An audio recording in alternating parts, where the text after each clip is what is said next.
Premed Office Hours, episode 150. It is our quinceañera times 100. Times 10.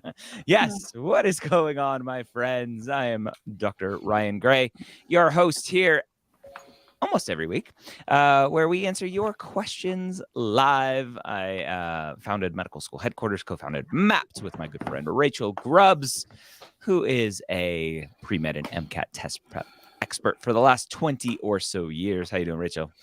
I'm good. I just got my little pumpkin seed dish here to keep me nice and fueled up. This is one of my favorite parts of the week. I love to take questions. So yeah, excited to be here and excited to have the original gang. I mean, I love all our combinations. I love the way Pre-Med Office Hours sort of keeps it in the mix, but we three are the ones who started back when it was Ask the Dean. Yes, it was.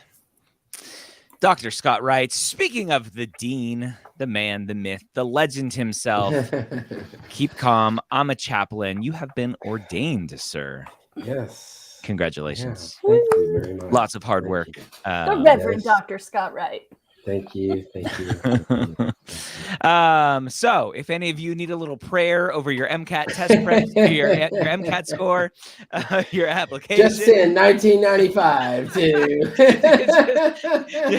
1995 to 123 Anywhere Street, Austin, Texas. And Scott will send back a little spritz of holy water that you can spray over whatever you need. You know, there's gonna be someone who's like, wait, where do I send that? Oh, of course. Have you heard of snake oil salesmen? Yes. The question is, are any of them old enough to remember when TV did the not $99.95, not $59? Yeah, just 3 easy payments, but today only 2 payments. Yeah, that's how you do it. Yeah, I love. Have you guys heard of this? And then we'll get into questions. There was back when classified ads were a thing and mail order was a thing. There was this solar powered dryer for like $25, and people were like, "What? That's so cheap! It's dryer that's solar powered."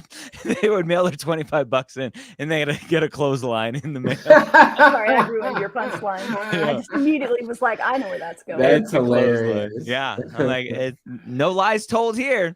Yeah. We forget how rare dryers are. Like lots of fully developed countries still do washers and then clotheslines. Where Americans are like, what, outside where the dirt is? Yeah. No, we want to contribute microplastics to the ocean. Let's dry it. Right.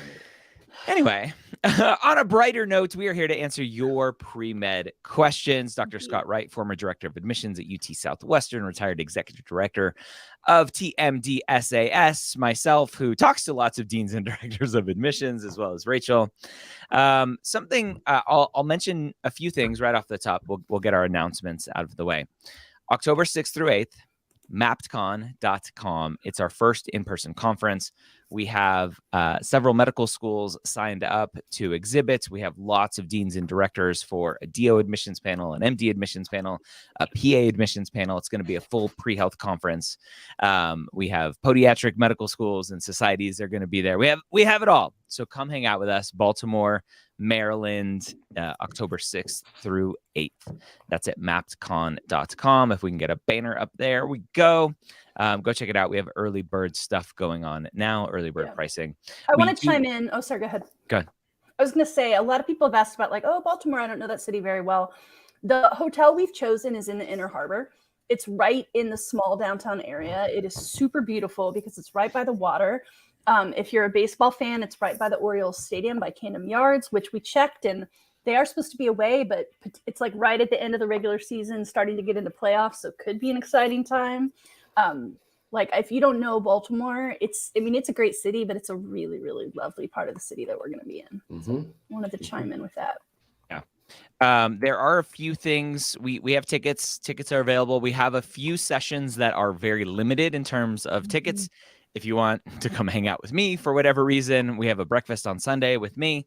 We have an MMI event on Sunday as well. Those tickets are limited. We have what else? We have lots of things. Go check it out. It'll be fun.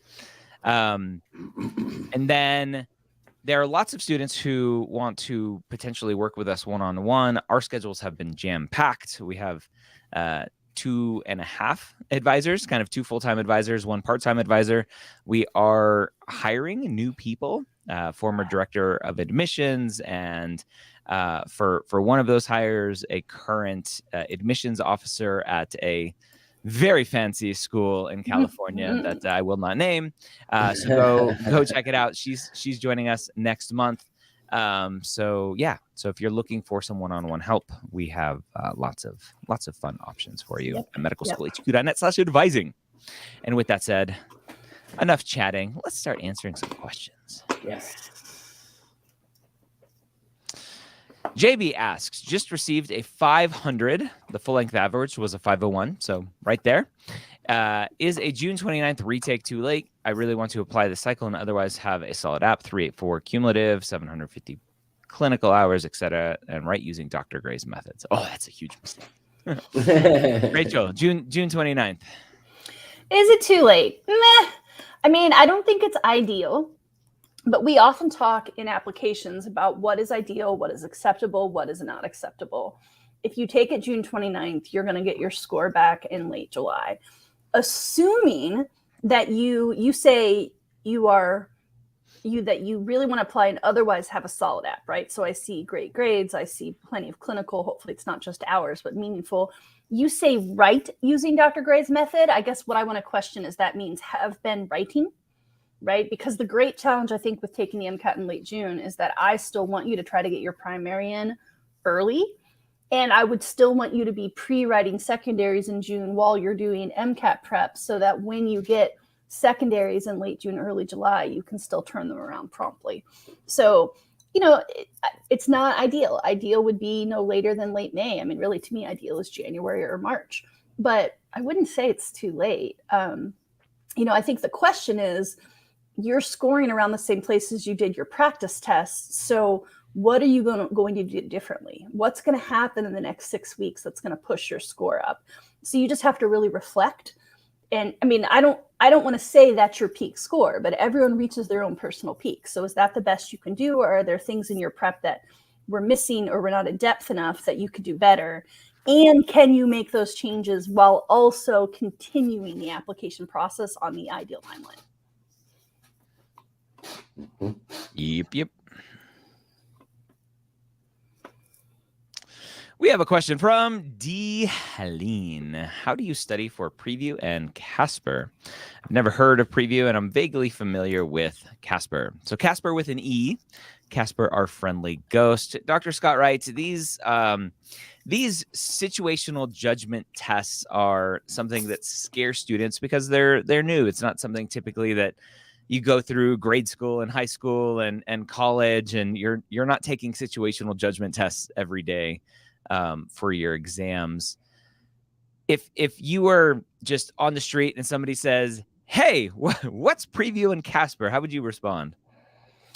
Well, the first thing I would say is get out your phone and Google it and read on the websites what they're all about, and because they describe to you what they are.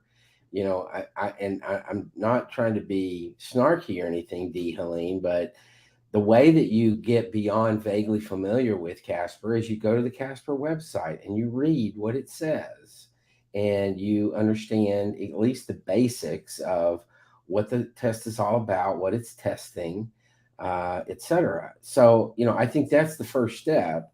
Once you get familiar with that, I think you'll see that there's not a whole lot of prep that you can do. There's some practice things on the Casper website, for example, where you can practice, that they'll have some sample prompts and stuff like that you can kind of go through and see what it's all about. The two tests are very different. They are both situational judgment tests, but one is a multiple choice objective kind of exam, and the other is a free response exam. And so they're very different in that way, but they're attempting to get at the same sort of information from the applicant, and that's how you would behave in certain situations, hence situational judgment test. There you go. That is it. And you can go to our YouTube channel and look at MappedCon 2022. I had both the AAMC, a rep for preview, and Dr. Kelly Dorr, one of the co-creators of Casper. I had both of them live, not in person, but just live. And we had a conversation about the two tests and similarities, differences, etc. So go check that out. Just search MappedCon 2022 Casper preview. You'll find it.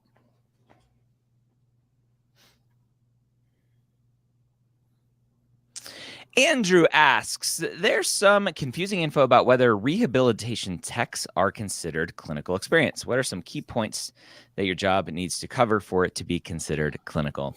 I still want that darn, is it clinical little sound bite. We don't have our Is It Clinical expert, Verinia, on the show today, but Rachel is a good stand-in for this. Rachel, is it clinical? What are the key points that someone should think about? The question you have to ask yourself, Andrew, is, am I working in a way that is directly related to their health? And rehabilitation techs, I mean, this is where it gets tricky, right? Rehab tech, occupational tech, physical therapy, those are all related to health. But also the whole point of clinical is to approximate medicine. And so our concern with rehab tech is, although you may be doing some physical work with them, it's sort of like the post-medicine part of the experience, right?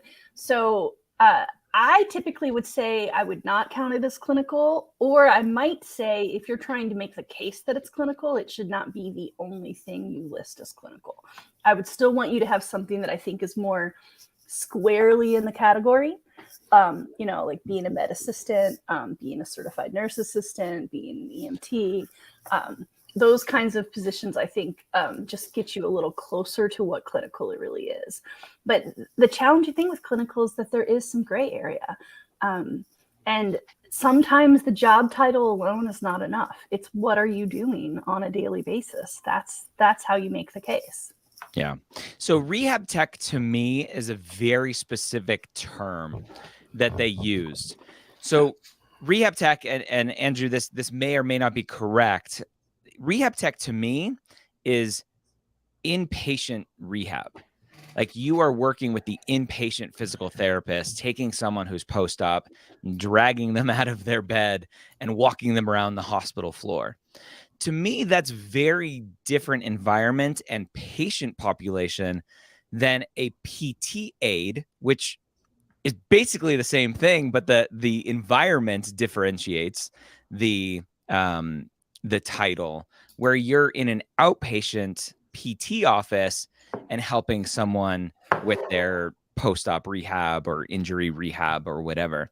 So to me, if I have that language right, if rehab tech is inpatient, post-op rehab or whatever you're doing, that to me is probably a lot more clinical than a PT aid, which again, as Rachel mentioned, right, I would probably still count that as clinical. But if that's your only clinical, it may be an issue. Right. And Andrew, you can fact check us live if that specific title is what you're talking about, inpatient rehab. And it's part of why we say the title is not always indicative, but yep. This stuff is gray. There's some subjectivity to it. All right. I don't see a comment coming in from Andrew yet, but maybe he's thinking or typing. We can always circle back. Sarah, does submitting primary applications in the first 2 weeks of June considered late? No, people, come on. Last 2 weeks of June, you're not considered late either. Right. To me, anytime in the first 2 weeks of June is A+. There has been a over, I don't know the right word, like over fascination. That's not the right word. Like obsession. Yes, that's the right word. Thank you. Obsession with like, if I don't submit within the first hour, I am late. I'm not going to get in. Like, no, right. Like just stop it. Come on, people. Yeah. Yeah. Early is good, but yeah, don't nickel and dime yourself to it. Don't think about it down to the second or the day. It's just not. And there are people. I've had this conversation with Dr. Rafael Rivera, the Dean of Admissions at NYU. You may have heard that medical school.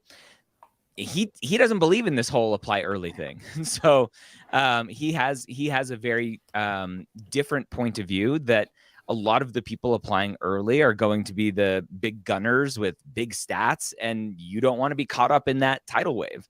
And so slow rolling your application, especially if you're a lower stat student, may be a better thing, right? That's just a different point of view. So it's not a one size fits all here. Yeah, and I think the meta point is don't try to play a game when you're not in charge of the rules of the game. Just apply. Do the best you can. We're not the what is it, the dungeon master? Who's the head dude in Dungeons and Dragons? The like storyteller person. I think they're gonna take away my nerd card. I can't remember. Oh, I never had a nerd card. Who's that person? Come on. Anyway. Somebody, yeah. Who's the guy in D&D who's in charge of the story? I thought it was the dungeon master. That's what I said. I don't know. Anyway, let's keep going. Forgive us, we have sinned. Chaplain, can you help us? Amen. Is it okay to, quote, expand on topics mentioned on your primary while writing secondaries? I'm having trouble not repeating information. Scott, this is a very, I think, common question of how do you balance, how do you integrate, how do you perceive a primary application and a secondary application? Should they be completely siloed where there's like no reference of each other? How would you answer this? No, I don't think you want to say, as I mentioned in my primary application, I don't think you want to be like that, but I do think you can recognize that the person that's reviewing your application has read everything. And so they're going to see the continuity, they're going to see the connections and stuff. And so, especially as it gets on further into the cycle and they're really concentrating in the selection process, as opposed to the front end where they're doing a lot of review of a lot of applications. But even in that case, they're going to notice things. And so I think that what you do, I guess it's Amen, when you're doing it, what you want to do is just recognize that fact, and you can build on things that you've said in the primary. But I wouldn't necessarily, as I said in my personal statement, or as you will see in my activity list, that's a little snarky, and I wouldn't do that. Yeah. It's a little passive aggressive. It's like, what? Hey, bonehead, did you not read the rest of my essay? Yeah. What's funny too is I think that often when people do that, they don't mean it as passive aggressive. No, they don't. Like, right. I'm trying to connect the dots. I'm trying to indicate, yes, I do know I touched on this before, but it's dicey. My quick rule of thumb is never let a prior answer get in the way of the best answer now. Yes. But also no copying and pasting prior answers. Right. That's not good. Right. All right. What's next? Jason asks, I was wondering if it'd be acceptable to include a publication I had in high school on my application. And if I were to include it, how much should I talk about it? So, Rachel, this comes up all the time. High school activities on a medical school application. Bad, okay, wrong. I mean, it's a read the instructions thing, right? Go look at your application fine print. You're probably going to see that on activities, it says only include things after you've graduated high school or since you've started college. This is the first time I've heard a publication from high school. The classic thing I hear is I was an Eagle Scout and I have to include that. And the thing is they want to know how you've been spending your time since you graduated high school. They're not asking about what you did in high school. So the thing I wanted to caution you against, Jason, is don't insert your own agenda. Is it going to be acceptable ever? Yeah, maybe, because maybe at some point in your secondary, you're going to get a question about, like, is there accomplishment you're really proud of that you haven't had a chance to share? I don't know what this publication was, was it instrumental to your why medicine? It's possible that it actually shows up in your personal statement. I mean, probably not, but maybe. But if you're asking specifically about activities, I just think it's so tempting to think, I have this thing I really want to tell them, they didn't ask, so I'm going to put it here.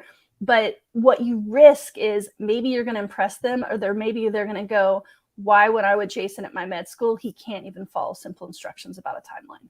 So I just would be very, very careful about reading the fine print and following it. Yeah. I mean, I'm reading the fine print on AMCAS, which is why this is always a dicey question. I don't think it specifically says like it's not include high school. It's just not. A rule of thumb that everyone follows. Yeah. Now, I will say that the TMD-SAS application specifically states it, Yep. but I was looking the other day through AMCAS, and it's all just this undercurrent of this is what you do, but there's not a specific place that it says it. And so I think that what you should do is, if you want to include that one publication, then you go for it if you want to do that, but you have to have a certain sort of degree of understanding of what you're trying to accomplish by that, and just don't wholesale include everything you did in high school. If there's if you're going to include that for a specific reason, that it really encouraged you to do research, and so you got involved in research in college, and blah blah blah, then I would say, okay, that's fine. But what our problem is when people want to go back to middle school and talk about, I volunteered at the food kitchen in middle school, and I did that all through high school too, and that's not yeah, it's a classic pitfall in admissions. It's the plight of the former gifted child, right? I mean, I was just joking with someone about this the other day. In first grade, I could do multiplication, so I was like one of the top 3 kids in my class in math. But by high school, I was in math classes with tons of people who could do way cooler stuff than me, right? Like, as you get into more competitive groups, your past matters less, because now you're not comparing yourself to everyone who was in high school. You're only comparing yourself to other people who are pre-med. Right. And so I just think you want to be very careful, right? Like, again, this might be, I think, like Scott said, if it's relevant to your journey, it's fine. But what you don't want it to be is like when I ask a parent, hey, how's your kid's GPA? And they say, well, in high school, their GPA was, and I was like, man, is that code for I'm a helicopter parent, and the kid never figured out how to master college, right? Yeah. So like, make sure that you're not redirecting them to high school because you're trying to make up for something you think is missing in college, because they will see right through it, because it happens a lot. And I'm not accusing you of that, Jason. I don't know you. I'm just saying beware that that's a thing that AdComs are wary of. Mm-hmm. Yeah. So we just mentioned, right, the general rule of thumb for all 3 applications is anything after high school. AMCAS doesn't say anything. TMD-SAS says no high school. And then ACOMA says, if it's relevant to your application, you could potentially put it on, but we recommend focusing on the last 10 years and at the college level and more. Yeah. So all 3 application services say something different, which is why we say the general rule of thumb. Yes. So anyway, thought I'd bring that up. Yeah. There you go. Good question, Jason. Good luck, Jason. Yeah. Albert asks, just got my 4th MCAT score back. 44, 490, 49, 493. Genuinely confused on how to proceed forward. Is there any suggestions? I've used the Blueprint course, Jack Weston, private tutoring. I saw Albert's question in the Facebook group. I was just going to say, this is our friend Albert. Yeah. We know this Albert. What a bummer. I'm so sorry. Yeah. I don't know. Right. If private tutoring courses, all of this stuff, Albert, there is something like in at its core that you're either missing, or just test anxiety, or I've talked to people, and it'd be interesting, Albert, to get more information. Practice full lengths, I'm going to throw out, right? I don't really care about those practice full lengths because it's your 4th test. Right. So how familiar are you potentially with those full length exams? So I give less credence to those. Great job, right? 500, 502. But how much of that score is, ooh, I remember this kind of in the back of my mind, what the answer was. Albert may be the perfect student who either has stellar GPA and just can't figure out the MCAT, who maybe gets a shot at a US school, or is the one student, I mean, there are lots of students, but it's the one student who I'm like, right off the bat, go to a Caribbean school. The MCAT is your barrier. Stop wasting your time with it. You're a great student. You've proven already that you're a great student from a GPA perspective. I have no concerns with you going to the Caribbean, working your butt off, and coming back and being an amazing physician. Yeah, I agree with that. Yeah. So Albert, I think we just need to dive deeper. Go ahead, Scott. Yeah, I was just going to say, Albert, I'm very sympathetic to your situation. This is the kind of picture where admissions officers really struggle with what to do, particularly when there's such a divergence between what they're seeing in the academic record of your abilities in the day in, day out academic work, as opposed to your MCAT, which is, these are tough numbers to see and to really get. And so I want you to, have a good realistic picture, but I also want to encourage you. But I do think that if you haven't thought about looking at Caribbean schools, I think that would be a good idea. I think that the top score that you have, 493, is still low enough that I think it's going to scare off a lot of schools. Yeah. Yep. Rachel, any thoughts from you, MCAT wizard? Yeah, I mean, sometimes when people are stuck like this, they just have to back away from it for a while. And Albert, I mean, I don't know you super well. I mean, I see you in academy all the time. I don't know. I think you're non-traditional. I think you've been in and out of school a couple times, right? I know you have a nursing background. I don't know if this is something where if you want to consider Caribbean, or if you want to just say, you know what, I've gotten sort of super saturated on MCAT, and I'm going to take a year or two and keep getting clinical in a job that I do like, even if it's not my dream job. Just give myself a break from school and then come back. It can be harder to come back, right? Once you get out of study habits, it's hard to get in them. But also, I do worry that, you've just your brain is so full of MCAT that it's just, I'm sure there's a more eloquent way to say this, but your brain is going, I can't even. It's just done. And to Ryan's point, I mean, I normally do put a lot of weight on practice tests, but the rule of thumb is if you've seen them within the last 4 months, that you might remember them. And in your case, there might be some that you've seen repeatedly. Maybe not. Maybe you're mixing up practice tests from Kaplan, Altius, exam crackers everywhere. Maybe you did get fresh ones.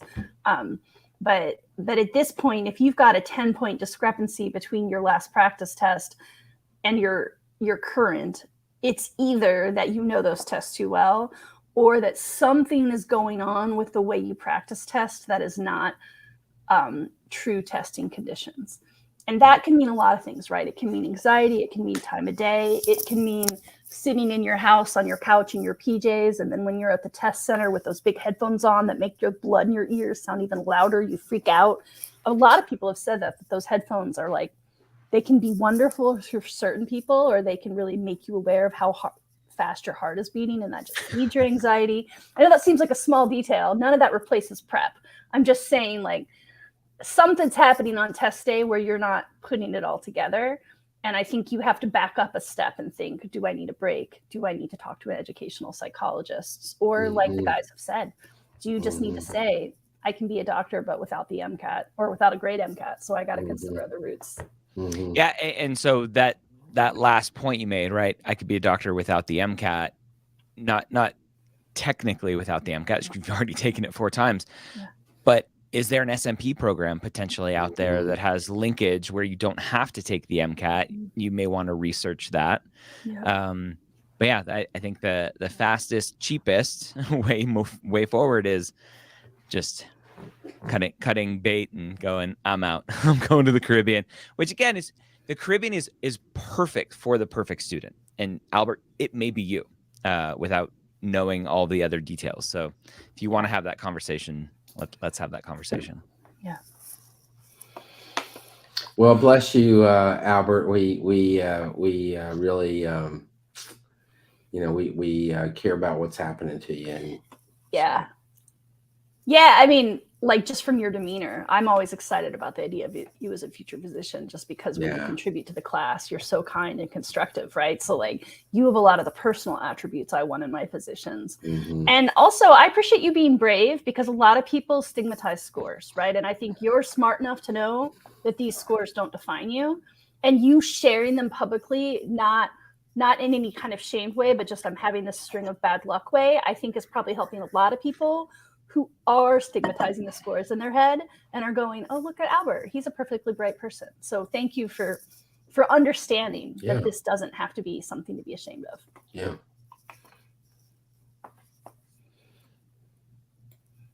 What's next? Sesavet. Is 7 rec letters too many letters? I don't know. If the med school has a maximum of 6, then 7 is too many. Right. So just go by each school, see what they recommend, and send what you send. Scott, this is where more is not necessarily good. I've been reviewing because we have my LORs built into Mapped now, and students can request letters right from their Mapped account, store them in their Mapped account, and then send them to the application services with an asterisk of not TMDSAS for the 2023-2024 cycle. I've seen amazing letters. I mean, I don't read them all. I'm checking for some technical things. There was one I reviewed this morning that was so short that I'm like, oh, like I just want to look at this. And it literally was, hey, this student rounded with us and then signed it, right? It's just like, so more is not always good. So don't go for quantity here. Yeah. The big caution I have against quantity is if you give them more than they want, then you don't get to control which ones they look at. That's right. Yeah, we used to say that because we would have applicants come in and we would say, well, this is the number, X is the number that we will take. And the question was how, if I have more than that, will you choose the best ones? And we're like, no, we're going to choose the first ones that came in up until X. And after that, that's all. That's you're done. Yes. Yeah. I mean, if you're having those doubts, then I think, and it's nice about this may not be you, but just because it's relevant. If you're having those doubts on which are going to be stronger, then you need to work on your confrontation skills. You need to learn how to peacefully, kindly, neutrally say, I am looking for a letter of recommendation writer who can give me a very strong letter of recommendation. Is that you? And then allow them the graceful out to say, hey, I wish you the best, but I might not know you well enough to write you a really strong letter. Yeah. Yeah, that's right. And students are so afraid to do that, but I think you have to put yourself out there and just go for it. Yeah, it's almost like, I mean, you guys know I love analogies and metaphors. I would never get to the altar and ask someone to marry me, right? Like if they're going to say no, find out as soon as possible. Don't wait till it's going to be in front of people that you're watching. Take that no as a huge blessing. They are gracing you by saying, I'm going to give you a chance to go find a better letter. Yeah. Scott, when you said, hey, we're going to take the first X number and then the rest, like all I could picture was Porky Pig going, that's all, folks. Do people even know Porky Pig anymore? Gotta date yourself there. They didn't grow up in the 80s. Nope. So good. All right, what's next? Jake. Would it look bad to med school admissions committees if I'm leaving pharmacy school for med school? Ooh, I love this question. Comes up a lot, whether it's someone who's in pharmacy school, leaving PA school, leaving in a master's or a PhD level education. They thought, oh, I'm going to go be a researcher. And then halfway through their program, they're like, uh-oh, I made a mistake. Rachel, is this bad or is this good? It's like, hey, I've made a decision. I'm putting my kind of foot in the ground and pivoting. You should look highly at that. I don't know. I think it's a case by case thing, right? Because on the one hand, are you a flight risk, right? And Jack, I'm not saying this is you, but I have helped people before who literally told me dentistry one day and med the next. And I was just like, I need you to like put some more reflection into this. It can't just be, I'm going to keep throwing spaghetti at the wall until I find something that sticks, right? So I think that's the risk, that it might look like that.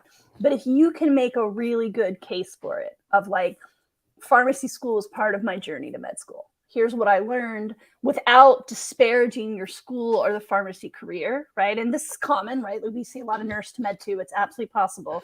But you don't want to focus on what you didn't like about the first choice. What you want to focus on is here's what I realized is better. Mm-hmm. But I think it could be done in a way that it's seen as a neutral or positive. So would it look bad? Well, the med school admissions committee is not a monolith. It's not just one big rock that thinks all the same. Right? There's going to be different schools and different admission committee members, but I think a lot of it is going to be how you position it and the case that you make. Well, and the other thing I would say is, what's the alternative, Jake or Jack? Right. Yeah. You know, if you're in pharmacy school and you want to leave, you want to go to medical school instead. Okay, if it looks bad, it looks bad. What's the alternative? You can't. I mean, it is what it is. So I understand you wanting to know how's this going to look.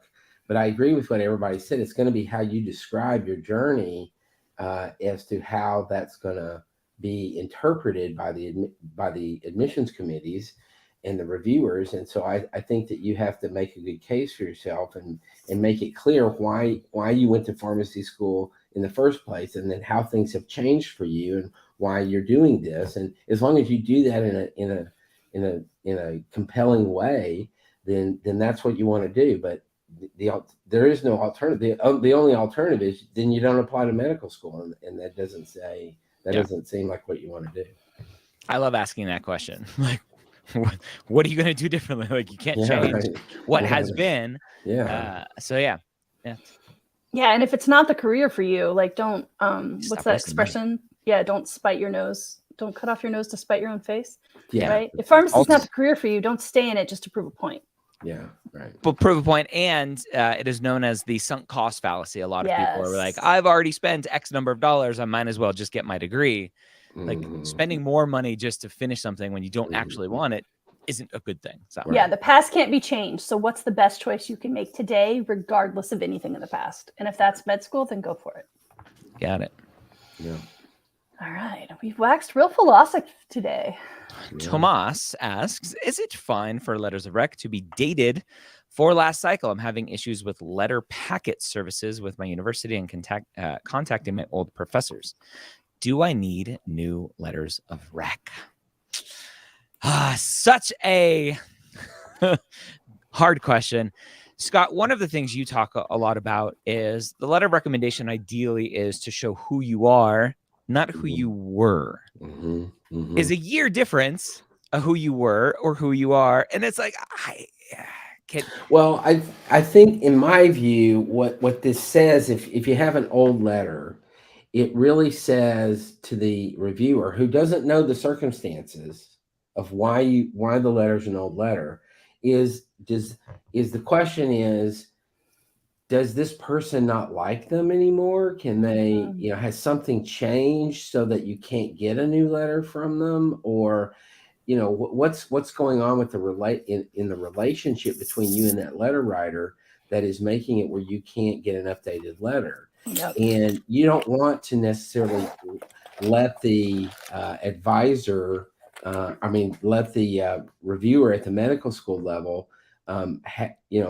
make that. Have to assume about that.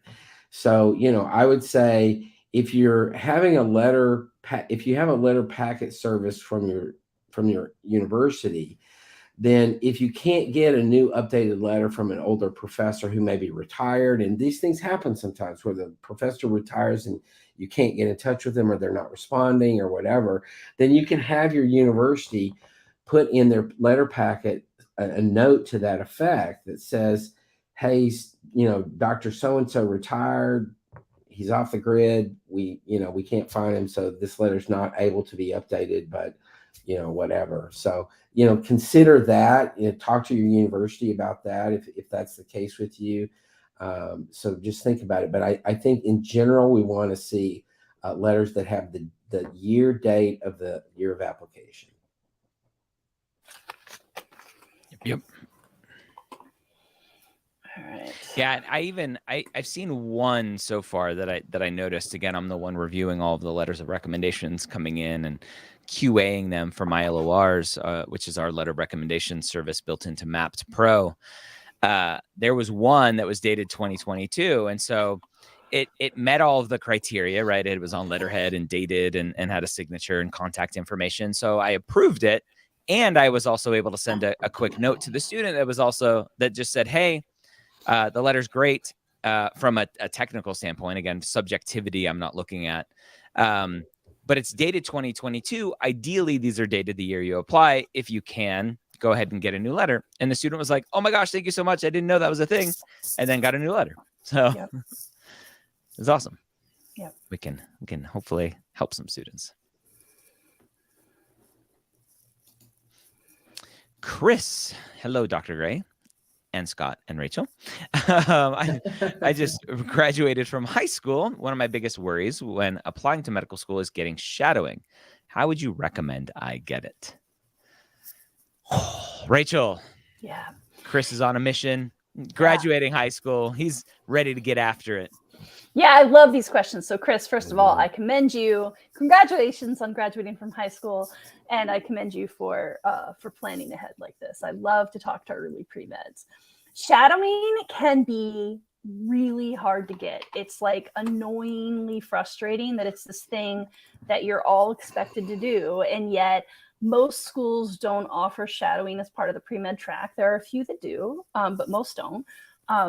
I sometimes think that maybe physicians, as part of their continuing education, should prove that they're allowing a certain number of shadowing hours for students, right? Like they all had to get shadowing to get there. Why aren't they all giving shadowing opportunities? But, until those dreams become a reality, a lot of it for you is just going to be knocking on as many doors and making as many cold calls as possible. You might have to make yourself a little script. My name is this. I'm a pre-med at this school. I'd love to come and shadow your physicians. Can I talk to your office manager? The big thing I would say is don't just try hospitals and clinics. That's what I hear a lot of is like, especially post-COVID. Oh, the hospital near me isn't allowing any volunteers or shadowing anymore. Okay, so what else did you try? And they just give me saucer eyes. You may have a lot of trouble getting shadowing at hospitals and clinics. So you might have to think more creatively. Think about, urgent care. Think about private practices. Definitely think about places like nursing homes and hospice. That's also a great place to get volunteer work, right? So you could potentially go get some volunteer clinical there. And then as you're getting into those opportunities, see if there's physicians around that will let you shadow them. So you may be cold calling just for shadowing, or you may be looking for paid or volunteer clinical opportunities. And then as you find them, you can start to make connections with the physicians on site and say, hey, when I'm not on the clock for my regular shift, can I come back and shadow you a little?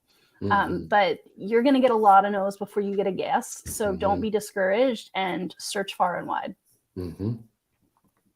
Yep. Good luck, Chris. Yeah.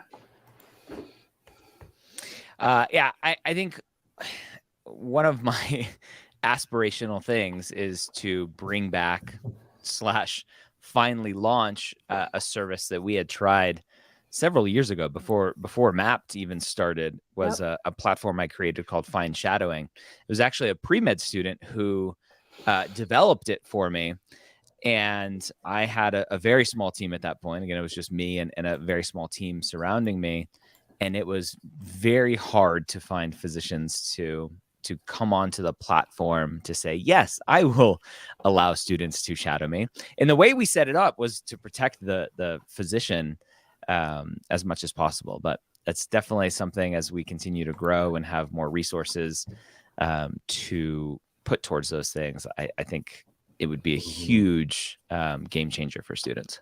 Yeah, it's definitely in our long-term plan. Yeah, in the meantime, Chris, I guess the one other thing I didn't mention is go get yourself HIPAA certified. You can Google Red Cross HIPAA certification, because one of the biggest objections you're going to get is we can't because of HIPAA. So make sure that they know that if you're in the room with patients, that you understand how to observe those privacy laws. Yeah, get HIPAA-fied. HIPAA-fied. Cool. Taylor, does a do-it-yourself postbac at a community college look bad to AdComs? I cannot afford to not work a full-time job, and the local university does not work with my full-time job. The local CC does. Scott, this is one of those what's the alternative questions, right? Do you either do a post-bac the way you can do a post-bac, or you don't do a post-bac and you don't go to med school, potentially? Well, yes, I agree with that. However, I think if the reason you're doing a post-bac is because of grade problems in college, if that's the reason why you're doing it at community college is not going to get you where you want to go. I would prefer you do something online that you can work with your schedule. There are online science courses that you can take through reputable online instruction institutions. Like, Cal Berkeley has a pretty big offering of stuff. Harvard Extension does it as well. I would prefer you doing online stuff to doing community college stuff if the reason you're doing it is because of grade problems and you're trying to fix a substandard undergraduate record. So, Scott, you normally give an answer of ideal, yes, optimal, optimal, acceptable, yes. And doesn't work, or whatever that third one is. Not at all acceptable. Yeah, not at all. So this wouldn't be not at all acceptable. It's just not ideal.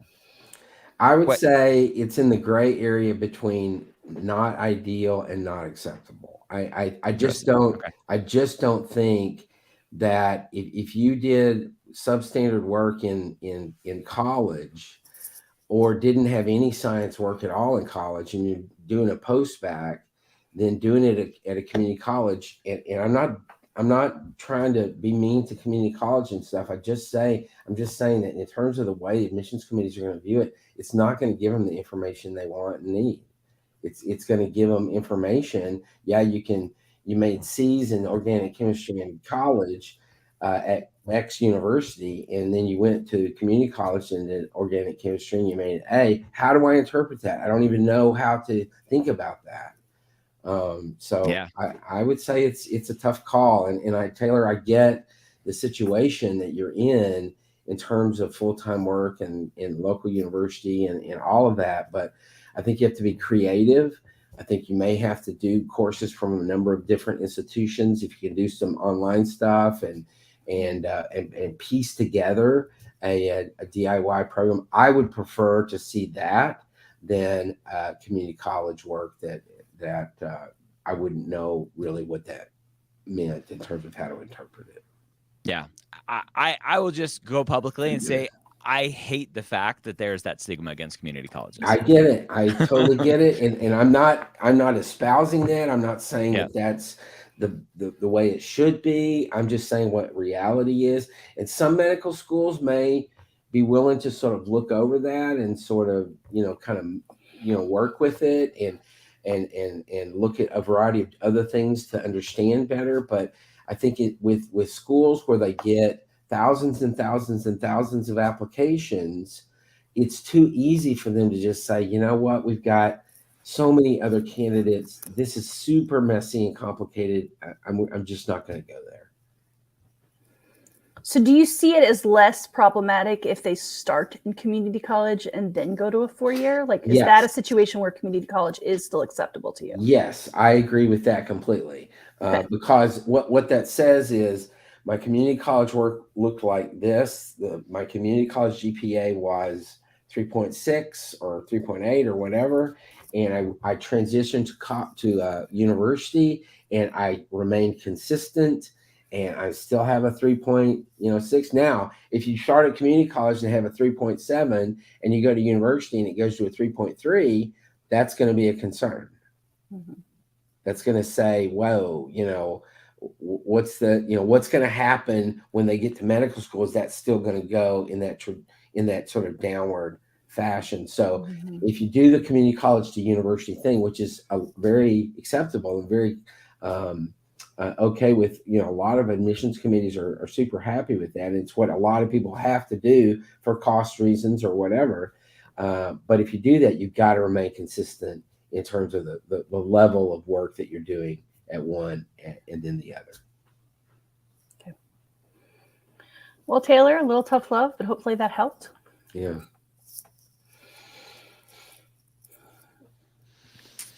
Kaki, hello. Are medical shadowing hours done abroad? Are they looked at differently than those done in the U.S.? About 60% of all of my clinical hours are from abroad, so I'm wondering if that's an issue. Thank you. Rachel, let's separate clinical versus shadowing because I think potentially they have different purposes, right? Shadowing, understanding the healthcare system and what your future may hold. Shadowing a physician in Turkey versus the U.S., you're experiencing a completely different healthcare system. Exactly. Yep. Yeah. So Akaki, I think your clinical hours being abroad don't worry me, because ideally treating a patient is treating a patient wherever you go. But what's the point of shadowing? The point of shadowing is to understand the career, the day in the life of a physician, well beyond the bedside, right? I don't think you've had a complete shadowing experience if all you did is go into appointments or go on rounds with a physician.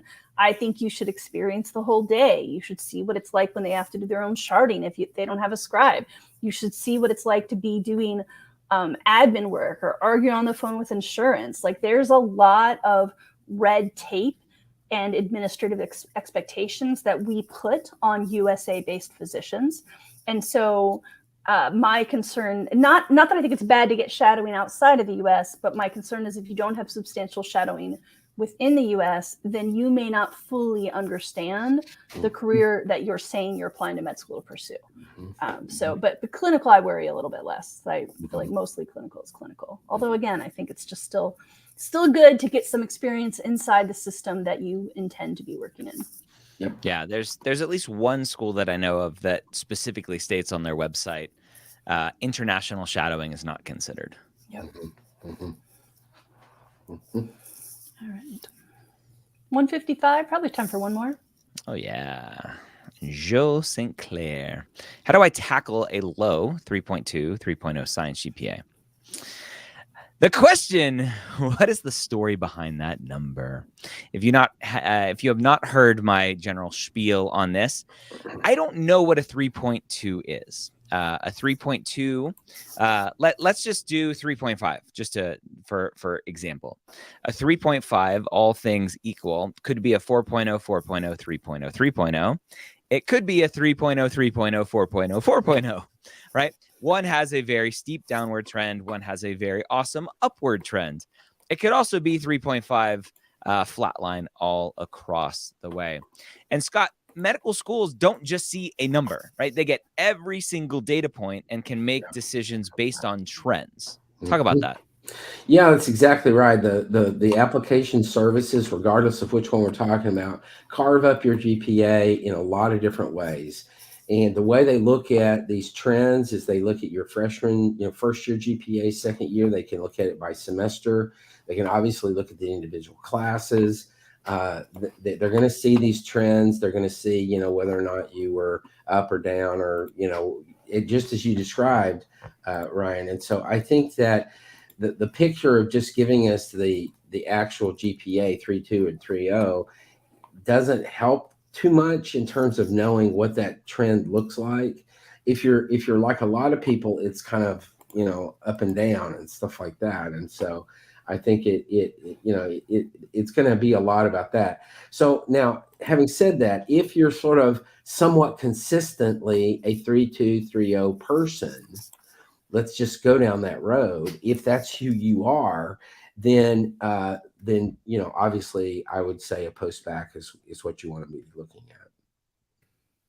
A post-bac program of some sort, with a lot of heavy reflection on why am I making 3.2s and 3.0s? Why am I making a lot of Bs, maybe some Cs? That what's that all about? What changes can I make to make that better? Mm-hmm. Yeah, and then just a reminder, I've got map.com up on screen share. If you're looking for some insight into some of the ways med schools will look at your GPA, we'll calculate your GPA the same way we do, and we'll show you some trending data. You can see these tables here. This is just a demo account. It happens to be a demo account of someone who has a downward trend. So not only are their grades kind of lackluster, but senior year, you can see science GPA dip to its lowest ever. This is not a confidence-inspiring 3.07, right? Where I've seen other 3.07s where it was 15 years ago, I thought C's got degrees, and now I'm a career changer and I'm at a 4-year university getting all A's in sciences, but my QM is still not great, right? So that's what we mean by the different stories. So definitely MAPT is free. Check it out. Use that calculator to help you kind of make some analysis. And let me just say it this way to you, Joey, or however you pronounce your name, is that, you know, you're telling stories when you're telling in your application, and you need to help the admissions committee understand your story. And what you're talking about in terms of your GPA, there's a story related to that. It could be multiple stories depending on kind of things that have happened in your past and stuff like that. And what you're trying to do is restore the confidence that the admissions committee might have in your academic abilities. So restoring for them, or what I might say is restoring for them, giving yourself a new story that says, this is really what I can do in terms of my academic abilities. So I'm restoring it for you. Yeah. Well, it's 1:59. I think maybe we've come to the end, friends. Yep. Now it's time to say goodbye to all our family. Oh my MICKEY. Here we go. Sign up for MapCon. I mean, here we go. What's wrong? You don't like my little surname? It was I didn't say that. We did a Disney musical in elementary school that I still remember to this day, and that was our sign off for the musical, was singing that song. Yeah, so we did. Was it Pete the Dragon? Some movie had Candle on the Water, and we did that in ASL, American Sign Language, like with little glow in the dark white gloves on, like against a black light. Man, elementary school in the 80s. Nice. The one thing I love about ASL, and I would love to learn more, are like the puns that they use for things. Like milk is like this, and then this like is pasteurized milk, because milk goes past your eyes. Oh, dude. Yeah. It's super fun. Anyway, awesome, my friends. Mapscon.com. We all will be there. Come hang out with us, come learn, come talk. More importantly, come talk to medical schools. Yes. Because the deans and directors and recruiters that are going to be there wanting to talk to you to help you on your journey. So all of these questions that you're asking us, you can go straight to the medical schools who are there tabling and exhibiting and wanting to meet with you. Mapscon.com, October 6th through 8th in Baltimore. Have a wonderful day. Bye-bye.